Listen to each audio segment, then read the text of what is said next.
ಬೆಂಗಳೂರಿನಲ್ಲಿ 4ನೇಯ mini state games ನಡೆಯುತ್ತಿದ್ದು ಮಂಗಳ ಅಥ್ಲೆಟ್ಸ್ನ ಕ್ರೀಡಾಪಟುಗಳು ಚಿನ್ನ ಮತ್ತು ಬೆಳ್ಳಿ ಪದಕಗಳನ್ನು ಪಡೆದು ವಿಶೇಷ ಸಾಧನೆಯನ್ನ ಮಾಡಿದ್ದಾರೆ.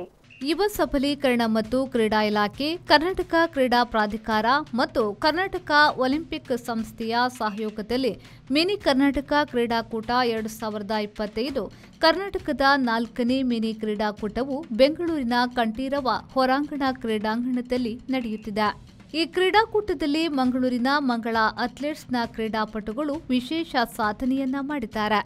ಬಾಲಕಿಯರ ವಿಭಾಗದ ಅದ್ವಿಕಾ ಕೆಪಿಯವರು 100 ಮೀಟರ್ ಓಟದ ವಿಭಾಗದಲ್ಲಿ ಚಿನ್ನದ ಪದಕವನ್ನು ಪಡೆದು ಅತಿ ವೇಗದ ಓಟಗಾರ್ತಿ ಎನಿಸಿದ್ದಾರೆ.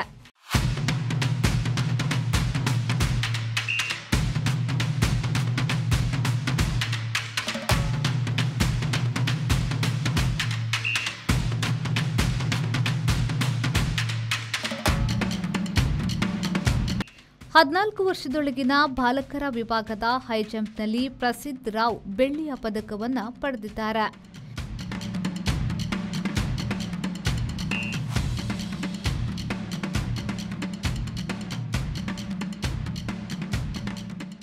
ಎಲ್ಲ ಕ್ರೀಡಾಪಟುಗಳು ಅಂತಾರಾಷ್ಟ್ರೀಯ ಮಟ್ಟದ ಅಥ್ಲೆಟ್ಸ್ ಕೋಚ್ ದಿನೇಶ್ ಕುಂದರ್ ಅವರಲ್ಲಿ ತರಬೇತಿಯನ್ನ ಪಡೆಯುತ್ತಿದ್ದಾರೆ. ಬ್ಯೂರೋ ರಿಪೋರ್ಟ್, ವಿ4 ನ್ಯೂಸ್, ಬೆಂಗಳೂರು.